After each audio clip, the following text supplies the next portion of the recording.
என்னவென்றால், ஒரு 3 விஷயங்கள் நான் இன்னைக்கு சொல்கிறேன் பாருங்க. நிறைய விஷயம் போவாசை குறித்து நாம் பார்த்தோம். நேற்று நாம் பார்த்தது, அப்படியே அவள் சாயங்காலம் மட்டும் வயலிலே கதிர் பொறுக்கினதை அவள் தட்டி அடித்து தீர்த்த போது அது ஏறக்குறைய ஒரு மரக்கால் வார்கோதுமை கண்டது என்று நாம் பார்க்கிறோம். ஸ்தோத்திரம். நேற்று இதை குறித்து சில காரியங்கள் நாம் படித்தோம். இப்போ போவாசின் தானியம், போவாசின் வயலின் தானியம். ஸ்தோத்திரம். யாரு கிடைக்குது? இப்போ அது ரூத்துக்கு கிடைக்குது. ஸ்தோத்திரம். இந்த ரூத் அந்த தானியத்தை திருப்தியாய் புசித்து மீதியானதை வைத்தாள். 2 இடத்துல இருக்கு வசனம். 14ஆம் இடத்துல இருக்குது, 18ஆம் இடத்துல இருக்குது. ஸ்தோத்திரம். 14ஆம் வசனத்திலும் 18ஆம் வசனத்திலும் 2 இடத்தில் இருக்கிறது. என்னவென்றால், அவள் மீந்ததை வைத்து கொண்டால், சாப்பிட்டு மீதியாய் வைத்ததையும் எடுத்து அவளுக்கு கொடுத்தாள். 2 இடத்துல அவள் மீந்தியை வைத்து கொண்டாள், மீந்ததை வைத்து கொண்டாள் என்று 2 இடத்துல எழுதப்பட்டிருக்கிறது. ஸ்தோத்திரம். தானியம் எப்போதும் காலியாகக்கூடாது. எப்போது என்ன ஆனது? மீதியாக இருக்க வேண்டும். இயேசு 5000 பேரை போஷித்தார். மீதி எத்தனை எடுத்தார்? அவர் 12 கூடை மீதியாக்கினார். ஸ்தோத்திரம். இங்கு ரூத்து போவாசின் தானியத்தை புசித்து திருப்தியாகி என்ன செய்தார்? அவள் மீதி எடுக்கிறாள். மீதி இருக்க வேண்டும். ஸ்தோத்திரம். அப்படின்னா அர்த்தம் என்ன? எப்பொழுதும் வசனம் உங்களுக்கு இருக்க வேணும். எப்பொழுதும், எந்த நாளிலும், ஒவ்வொரு நாளும் உங்களுக்கு ஒரு வசனம் இருக்கணும். இன்னைக்கு என்ன வசனம் அப்படின்னு கேட்கும்போது நீங்கள் சொல்லணும். ஸ்தோத்திரம். எப்பொழுதும் நம்மிடத்தில் வேத வசனம் இருக்க வேண்டும். எப்பொழுதும் வசனம் இருக்கணும். என்ன பண்ணணும்? டெய்லி பைபிள் படிக்கணும். இன்னைக்கு நீங்கள் பைபிள் சப்ஜெக்ட் படித்தீங்கன்னா இன்னைக்கு ஒரு வசனம் கர்த்தர் உனக்கு தருவார். என்கிட்ட இல்லை, எல்லாம் காலி ஆயிடுச்சு அப்படி சொல்ல ரூத்து மீதியானதை வைத்தாள். அவடத்தில் மீதி இருந்தது, தானியம் மீதி இருந்தது, கையில் இருந்தது. எப்பொழுதும் வசனமும் வாக்குத்தத்தமும், இன்றைக்கு தேவையான வார்த்தை, சூழ்நிலைக்கு தேவையான வார்த்தை, போகிற பாதைக்கு தேவையான வார்த்தை, இன்றைக்கு என் குடும்பத்துக்கு தேவையான வார்த்தை. இதுதான் ரூத்தின் அனுபவம். எப்பொழுதும் உங்களுடைய கையில் தானியம் இருப்பு இருக்க வேண்டும். ஸ்தோத்திரம். அடிக்கடி வசனத்தை படிப்பது, வசனத்தை கேட்பது, வசனத்தை டிஸ்கஸ் பண்ணுறது, இப்படியெல்லாம் ஒரு அனுபவம் மிக மிக முக்கியம். ஸ்தோத்திரம். நீ நான் பைபிளே படிக்கல, இன்னும் வசனம் தெரியல என்ற அனுபவம் இருக்கவே கூடாது. ஸ்தோத்திரம். மீதியானதை வைத்தால், மீந்ததை வைத்து கொண்டால். அவளிடத்தில் கையில் என்ன இருந்துச்சு? தானியம் இருந்தது. ஸ்தோத்திரம். ரூத்து நாமதான். ஸ்தோத்திரம். ஏனென்றால் நம்முடைய போகிற சூழ்நிலை, ஒவ்வொரு நாள் நம்முடைய சந்திக்கிற பிரச்சனை, நம் பிள்ளைகளுக்காக இருக்கட்டும், நம் வீட்டுக்காக இருக்கட்டும், எல்லாத்துக்கும் சோர்ஸ் எது என்றால் வேத வசனம் தான் நமக்கு. அது இல்லைன்னா நம்ம முன்னாடி போக முடியாது, பிரச்சனை தாண்டவே முடியாது, எந்த சூழ்நிலையும் நம்மால் கடக்கவே முடியாது. ஸ்தோத்திரம். ரூத்தின் ஒரு வாழ்க்கையின் ஒரு பெரிய ஆதாரமே போவாசின் வயலில் கிடைத்த தானியம் தான் அவளுடைய ஆதாரமே. அதை வைத்துதான் அவள் வாழ்ந்தாள். ஸ்தோத்திரம். நம்முடைய ஆதாரம் எதுங்க? வேத வசனம் தான், பைபிள் தான். காலியாய்ச்சி ஒன்றும் இல்லை என்று எப்பவுமே சொல்லவே கூடாது. ஸ்தோத்திரம். 1. 2வது விஷயம் சொல்கிறேன் பாருங்க. மீந்ததை வைத்து கொண்டால், முதல் விஷயம். 2வது விஷயம், மற்றவளுக்கு கொடுத்தாள். இங்கே யார் கொடுக்குறாவா? நகோமிக்கு கொடுக்கிறாள். ஸ்தோத்திரம். எந்த வசனம் படிக்கிறோம்? 18ஆம் வசனம். மற்றவருக்கு கொடுக்கக்கூடிய தானியம் அவரிடத்தில் இருந்தது, அவளிடத்தில் இருந்தது. அவள் தான் ரூத். இதெல்லாம் நான் ஏன் சொல்கிறேன்னா, இந்த தானியம் அவகிட்ட இருந்த தானியமாக இருக்கட்டும், நகோமி கொடுத்த தானியமாக இருக்கட்டும், இதெல்லாம் எங்கேருந்து கொண்டு வந்தது? அவள் போவாசின் வயலிலிருந்து கொண்டு வந்தது. ஸ்தோத்திரம். போவாசின் தானியம் உன் கையில் எப்போது இருப்பா இருக்க வேண்டும். 2வது, மற்றவளுக்கு கொடுக்கணும். ஸ்தோத்திரம். மற்றவளுக்கு கொடுக்கணும். தெரிஞ்சவர்களுக்கு, உன்னிடத்துல வருகிறவர்களுக்கு, சூழ்நிலையில் கஷ்டப்படுகிறவர்களுக்கு, பிரச்சனைகள் இருக்கிறவர்களுக்கு. பாருங்க, பைபிள் இப்படி ஒரு வசனம் இருக்குது, இந்த வசனத்தை நீங்க எடுத்து படிச்சு பாருங்களேன், இந்த வசனம் பாருங்க என்று நம்ம மற்றவர்களுக்கு சொல்லணும், மற்றவர்களுக்கு தானியம் கொடுக்க வேண்டும்.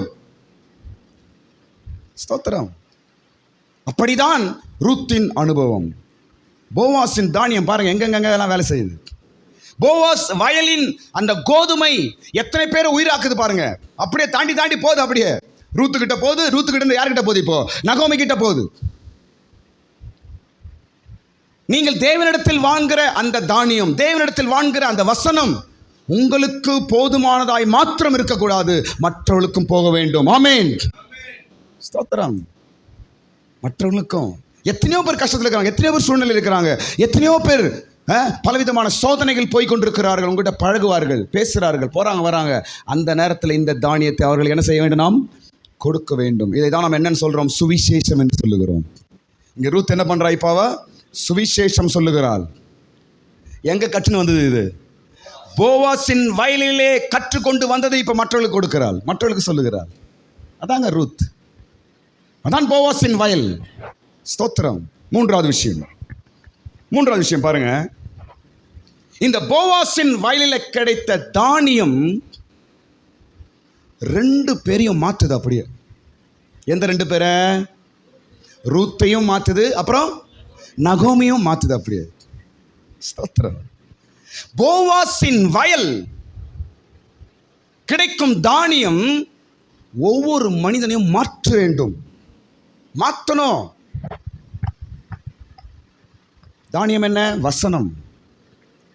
ஸ்தோத்திரம். ரூத் யாரு? மோவாபிய ஸ்திரீ. கடவுளை பற்றி தெரியாது, பைபிளை பற்றி தெரியாது, இயேசுவை பற்றி தெரியாது, இஸ்ரவேலின் தேவனை குறித்து தெரியாது. ஸ்தோத்திரம். பெத்லேகேமுக்கு வந்த பிற்பாடு தான் தெரிந்து கொள்ளுகிறாள். அவங்க பேசுறது, அவங்களுடைய பழக்க வழக்கங்கள், போவாஸின் ஆறுதலான வார்த்தைகள், இதெல்லாம் பார்த்து தான் ஓ இந்த கடவுள் இப்படியா என்று தெரிந்து கொள்ளுகிறார். அதுக்கப்புறம் ரூத்து கூட மாறுறா. அப்படியே நகோமி கூட மாறுறாங்க. ஸ்தோத்திரம். வேத வசனம் நம்மை மாற்ற வேண்டும். சுபாவங்கள் மாறணும், எல்லா சூழ்நிலைகள் மாற வேண்டும். ரூத்து மாறினால், நாளைக்கு நான் சொல்கிறேன். ரூத்து பாருங்க, ரூத்து அந்த போவாஸின் நிலத்தில் கிடைத்த தானியத்தை சாப்பிட்ட பிற்பாடு அவள் பல நிலவரங்கள் மாறுகிறது. ஸ்தோத்திரம். நாளைக்கு சொல்கிறேன் அதை. இன்றைக்கு பாருங்க, நகோமியை குறித்து சொல்கிறேன் பாருங்க. ரூத்து கொண்டு போய் தானியத்தை யார் கொடுக்குறா? நகோமி கொடுக்குறா. 18ஆம் வசனத்தில் அவளும் அதை சாப்பிட்றா. ஸ்தோத்திரம். நகோமி மாறுகிறாள். அப்போ நகோமி இதுக்கு முன்னாடி எப்படி இருக்கிறா என்றால், 1ஆம் வசனம் படி 1ஆம் அதிகாரத்தில் வரும்பொழுது அவள் பேச்செல்லாம் எப்படி இருக்குமா? அவிசுவாசமான பேச்சு, வெறுப்பான பேச்சு, ஏன் வாழணும், இப்படி தான் அவள் பேசுறது நகோமி. ஸ்தோத்திரம். உதாரணமாக 21ஆம் வசனம் பாருங்க. 1ஆம் அதிகாரம் 21ஆம் வசனம் படிக்கும்போது, நான் நிறைவுள்ளவளாய் போனேன், கர்த்தர் என்னை வெறுமையாய் ஆக்கிட்டாரு அப்படின்றா. அடுத்தது, கர்த்தர் என்னை சிறுமைப்படுத்திட்டாரு. அப்புறம் சர்வ வல்லர் என்னை கிளேசப்படுத்தி இருக்கிறார். நீங்கள் என்னை ஏன் நகோமி என்று சொல்றீங்க?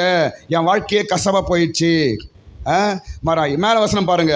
சர்வ வல்லவர் எனக்கு மிகுந்த கசப்பை கொடுத்துட்டாரு. பாருங்க 13ஆம் வசனம் படிக்கும்போது, கர்த்தருடைய கை எனக்கு விரோதமாக இருக்கிறது. இதெல்லாம் யார் பேசுறது? நகோமி பேசுறாங்க. இதெல்லாம் நகோமி பேசுகிறாள். ஸ்தோத்திரம். பார்த்தீங்களா?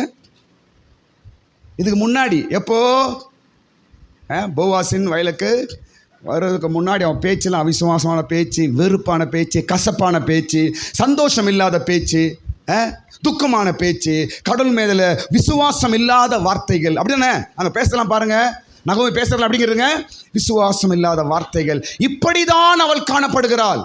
ஸ்தோத்திரம். ஆனால் பாருங்க, எப்பொழுது போவாஸின் தானியத்தை அவள் புசித்தாலோ அதுக்கப்புறம் பேச்சு அப்படியே மாறுதுங்க. ஆமென். போவாஸின் வயலுக்கு வந்து போவாஸின் தானியத்தை புசித்த பிற்பாடு அவருடைய பேச்சு அப்படியே மாறுது பாருங்க. ஸ்தோத்திரம். 19, 20 2 வசனம் பாருங்க. இந்த 2ஆம் அதிகாரம் 19ஆம் வசனம் படிக்கும்போது 2ஆம் அதிகாரம் 19ஆம் வசனம் சொல்றாங்கன்னா, அவள் உன்னை விசாரித்தவன் ஆசீர்வதிக்கப்படுவானாக. என்ன சொல்றார் நகோமி இப்போ? இதுக்கு முன்னாடி பேச்சு எப்படி இருந்துச்சு அந்த அம்மாது? எப்படி இருந்துச்சு? என் வாழ்க்கை கசப்பாயிடுச்சு, என்னை ஏன் நகோமின்னு கூப்பிடுறீங்க, என் வாழையை பிடிக்கல, எனக்கு நான் செத்துடுறேன், என்ன வாழ்க்கை இது என்று அப்படி தான் பேசினுச்சு இந்த அம்மா. ஆனால் போவாசின் வயலில் கிடைத்த அந்த தானியம், அந்த தானியம் ரூத்தின் மூலமாக கிடைத்த அந்த தானியம் சாப்பிட்ட பிற்பாடு பேச்செல்லாம் மாறுது. என்னவா மாறுது? ஆசீர்வாதமாக இருப்பானாக. பார்த்தீங்களா? இப்போ அந்த வாயில் என்ன வருது? ஆசீர்வாதமாக இருப்பானாக. ஸ்தோத்திரம். நான் சொல்கிறேன் பாருங்க, நம்முடைய சுபாவங்கள், இந்த பேச்சு பழக்கங்கள் எல்லாம் வசனத்தின் மூலமாய் மாற வேண்டும். வருஷ கணக்காக இருக்கிறேன், எனக்கு ஒன்றும் மாற்றம் இல்லைன்னா அப்போ என்ன அது? வேதம் சொல்லுகிறது, சத்தியத்தை அறிவீர்கள், சத்தியம் உங்களை விடுதலையாக்கும், மாற்றும். எந்த அளவுக்கு நம்ம தானியம் பொறுக்கி பொறுக்கி நம்ம சாப்பிடுமோ அந்த அளவுக்கு நமக்குள்ளே மாற்றங்கள் உண்டாகும். நகோமி மாறினால், ரூத்து மாறினால். வசனம் கேட்கிறோம், வசனம் படிக்கிறோம், பல வருஷங்களாய் வேத வசனம் கேட்கிறோம், பல வருஷமா பைபிள் படிக்கிறோம், பல வருஷம் பல பிரசங்கங்கள் கேட்கிறோம். ஸ்தோத்திரம். ஆனால் வார்த்தை மாறல, புத்தி மாறல, பேச்சுகள் மாறவில்லை, எண்ணங்கள் மாறவில்லை, சுபாவங்கள் மாறவில்லை. ஸ்தோத்திரம். அப்ப எப்படி? அப்போ மாற்றம் வந்ததனால தான் மனவாட்டியாய் மாறினார். நாளைக்கு நாம் பார்ப்போம் ரூத்து எப்படி மாறினால். போவாஸ் அவருடைய மாற்றத்தை சொல்றான். நீ முன்னாடி இருந்தது காட்டி ரொம்ப மாற்றமா இருக்கிற அப்படின்னு போவாஸ் சொல்றார். ஸ்தோத்திரம். தானியம் மாற்றங்களை ஏற்படுத்தும். தானியம் நம்முடைய வாழ்க்கையில மாற்றத்தை ஏற்படுத்தும். ஸ்தோத்திரம். அடுத்தது பாருங்க, இன்னொரு வசனம் பாருங்க, 20ஆம் வசனத்தை பாருங்க. அங்கேயே சொல்றா பாருங்க நகோமி. 20ஆம் வசனத்தை பார்க்கும் பொழுது, கர்த்தராலே அவன் ஆசீர்வதிக்கப்படுவானாக. 20ஆம் வசனம் 2:20. கர்த்தராலே அவன் ஆசீர்வதிக்கப்படுவானாக. பாருங்க, இப்ப வர்றதெல்லாம் விசுவாசமான வார்த்தை வருது, ஆசீர்வாதமான வார்த்தை வருது. இப்ப நகோமி ஆளே மாறிடுச்சு. ஸ்தோத்திரம். காரணம் போவாஸின் வயலில் கிடைத்த தானியம், போவாஸ் கொடுத்த தானியம், போவாஸ் வயலிலே பொறுக்கி வந்த தானியம், போவாஸ் வயலிலே கிடைத்த கோதுமை. ஸ்தோத்திரம். அப்படியே மாற்றுது. ஸ்தோத்திரம். உண்மையான சொல்றேன் பாருங்க, வசனத்தில் வல்லமை உண்டு. ஒவ்வொரு வார்த்தையிலும் உயிர் இருக்குது. கர்த்தர் என்று சொன்னா உயிர் உள்ள இருக்கும், அதுல இயேசு என்று சொன்ன உயிர் இருக்கும். வாக்குத்தத்தம் ஒன்று சொல்லும் போது அதுக்குள்ள உயிர் இருக்குது. ஸ்தோத்திரம். அதனால பைபிள் படிக்கும் பொழுது நியூஸ் பேப்பர் படிக்கும் போது படிக்கக்கூடாது. நான் சீக்கிரம் முடிச்சிடணும், அப்படி சீக்கிரம் முடிச்சு அங்கே போகிறீங்க. நான் சீக்கிரம் முடிச்சிடணும் பைபிளை, நான் 200 வாட்டி முடிச்சிடணும், 300 வாட்டி முடிச்சிடணும், நான் சீக்கிரம் உலகத்தை விட்டு போயிடுறேன். அதுக்கா எங்கே போகிறீங்க? பொறுமையாக படிங்க, அர்ஜென்ட்டே கிடையாது. ஸ்தோத்திரம். ஒரு அதிகாரத்தை 4 நாள் கூட படிங்க. யார் கேட்க போகிறவங்கள? படிங்க. நிதானமாய் நிறுத்தி வார்த்தைகள் நல்லா ப்ரொனவுன்ஸ் பண்ணணும், அந்த வார்த்தையை உள்ளே கொண்டு போகணும். அப்படி படித்து பாருங்க, அந்த வார்த்தைகள் நம் நரம்புகள் எலும்புகளில் வல்லமையை உண்டாக்கும். கரங்களை தட்டுங்க. ஹல்லேலூயா. அதுதான் போவாஸ் வயலின் தானியம். ஒரு ஆகாரம் எப்படி ஒரு சரீரத்துக்கு பலனை கொடுக்கிறதோ அதை காட்டிலும் தேவ வார்த்தை நமக்கு புதிய உயிரை உண்டாக்குற.